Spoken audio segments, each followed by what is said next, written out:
John Denver was an American singer-songwriter and actor who rose to fame in the 1970s with his mellow, feel-good music that captured the spirit of the era.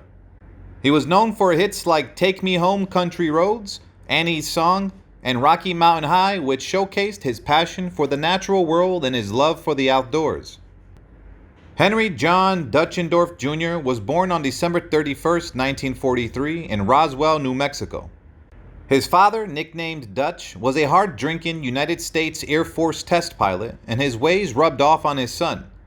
The family moved frequently due to new Air Force postings, living in various southern and northern states and temporarily in Japan.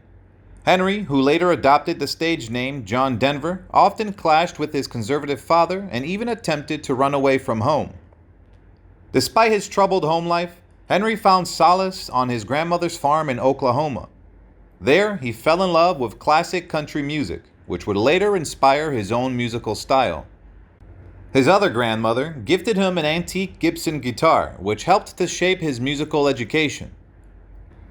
After settling in Fort Worth, Texas in 1957, Henry attended Texas Tech University in Lubbock, where he pursued architecture studies and sang in a folk music group called the Alpine Trio. As the folk rock and music scenes began to grow in California in the early and mid-1960s, Henry dropped out of Texas Tech and moved to Los Angeles, where he reinvented himself as John Denver to reflect his general attraction to the West. He began performing at Ledbetter's nightclub and soon signed on as a lead vocalist for a group called the Back Porch Majority. In 1965, John Denver's music career took a major turn when he replaced Chad Mitchell as the lead vocalist, guitarist, and banjoist for the Chad Mitchell Trio, which was a popular attraction on college campuses and in folk-oriented coffee houses. Despite facing stiff competition from over 250 other performers who auditioned for the job, Denver came out on top and joined the group.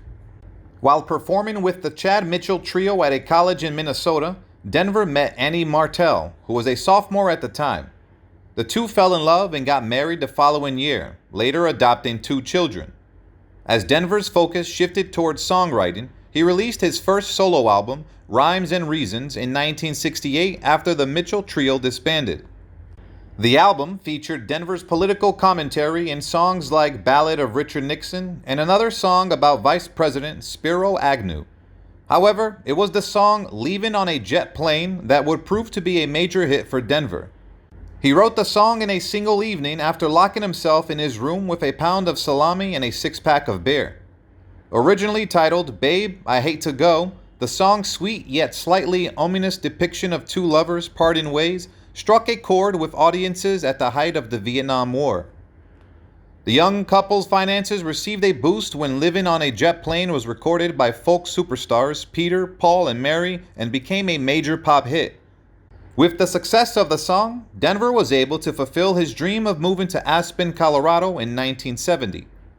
There, he could be closer to the natural world that inspired much of his music and continued to write songs that would become beloved classics for generations to come. John Denver continued to record folk pop albums for the Radio Corporation of America label, and in 1971 he became a star with Take Me Home Country Roads, a song he co-wrote with Bill and Taffy Danoff. Over the next decade, Denver wrote or co-wrote most of the material that made him a pop phenomenon. Annie Denver, his wife, spoke about his music, saying that the songs would just come from him, as if he was a vehicle from God that the songs flowed through. She also said that his music came from a deep place and often expressed loneliness. Despite this, Denver produced more hits, including Thank God I'm a Country Boy and Annie's Song. One of his most famous songs was the Colorado ode Rocky Mountain High, which was loved by residents of his home state. The song encapsulated the back-to-nature philosophies of the 1960s counterculture and was universally appealing. In 1974, the Colorado governor named Denver the state's poet laureate. Denver's songs were popular among both pop and country audiences. He even won the Country Music Association Entertainer of the Year award in 1975. However, some country traditionalists were not happy with this, and award show host Charlie Rich went as far as setting fire to Denver's award envelope with a cigarette lighter. In the early 1970s, the gap between popular music and the taste of music critics grew wider, and John Denver was not a favorite of the latter. His image, with his mop-top haircut and wire-rimmed glasses, was seen as outdated, and his lyrics were often dismissed as sentimental or too sweet, with some critics calling "Sunshine on My Shoulders" egregious. Despite this, Denver remained popular with audiences and his music continued to sell. Denver acknowledged the simplicity of some of his songs, but defended their meaningfulness to him and their ability to connect with people all over the world. Country singer Kathy Mattea also came to his defense, praising the sincerity of his music. By the mid-1970s, Denver had become one of America's most celebrated male entertainers, with his greatest hits album remaining on the Billboard charts for about 3 years. He won 4 American Music Awards in 1975 and 1976, which measured the sentiments of music buyers rather than industry figures. Out of his 24 albums released on the Radio Corporation of America label during his lifetime, 14 were certified gold and 8 reached the platinum or million seller mark. John Denver's success continued into the 1980s, where he acted alongside George Burns in the film Oh God, 1977, and hosted multiple television specials. One of them, Rocky Mountain Christmas, 1975, won him an Emmy Award and was also released as an album. He also collaborated with various vocalists such as Placido Domingo, Julie Andrews, and Emmylou Harris. Denver established the Windstar label, which produced the disco hit Afternoon Delight, recorded by Bill and Taffy Danoff as the Starland Vocal Band. He also began to focus on safeguarding the wilderness that had inspired many of his songs. In 1976, he founded the nonprofit Windstar Foundation and the World Hunger Project in 1977, which resulted in his appointment to the Commission on World and Domestic Hunger by President Jimmy Carter. Before this point, Denver's music mainly focused on political themes. However, in the 1980s and 1990s, he devoted much of his energy to various political causes, such as wildlife and wilderness preservation, anti-hunger initiatives, the United Nations Children's Fund, projects that aimed to improve the lives of children and peace groups. He was also active in opposing the spread of nuclear weaponry. John Denver was a musician and activist who worked with leaders of both parties despite his criticism of Republican presidents Nixon and Reagan.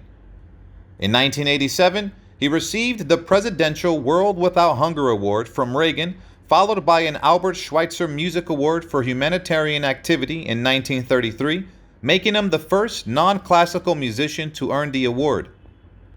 During the 1980s and early 1990s, Denver often used his music to promote social and political causes. He toured the Soviet Union and collaborated with Russian vocalist Alexander Grodsky to record the song Let Us Begin, What Are We Making Weapons For? In 1992, he became one of the first Western pop artists to tour modern-day communist China. Denver also gave a concert in the Soviet Union to benefit survivors of the Chernobyl nuclear plant disaster. His 1980 television special, Rocky Mountain Reunion, won multiple awards and addressed species endangerment. Denver's personal life was not without challenges. He admitted to multiple episodes of infidelity, which led to his wife Annie asking him for a divorce in 1982. He remarried in 1988 to Australian actress Cassandra Delaney, but the marriage also ended in divorce. Denver struggled with his inability to secure a major label recording contract and released his last several albums on his own Windstar label. Despite these difficulties, he remained resilient and once said, "There's a thing they call the dark night of the soul. I've been through that and I've survived it." In the early 1990s, Denver was arrested twice for driving under the influence, further adding to his personal struggles. John Denver found solace in flying planes, which he began in the mid-1970s. He learned to fly from his father, and it helped him reconcile with his father. He became an experienced pilot and flew his own planes in Colorado and on tour. He rented a house in Carmel to be close to his second wife, Cassandra Delaney, and their daughter, Jessie Bell. In the summer of 1997, Denver purchased a Long EZ plane, which was classified as experimental. On October 12, 1997, Denver went golfing with friends and planned to fly his new plane over the ocean for an hour. After several successful practice takeoffs and landings, his plane's fuel tank drained during flight. Denver's plane crashed into the ocean late in the afternoon, and he likely died instantly.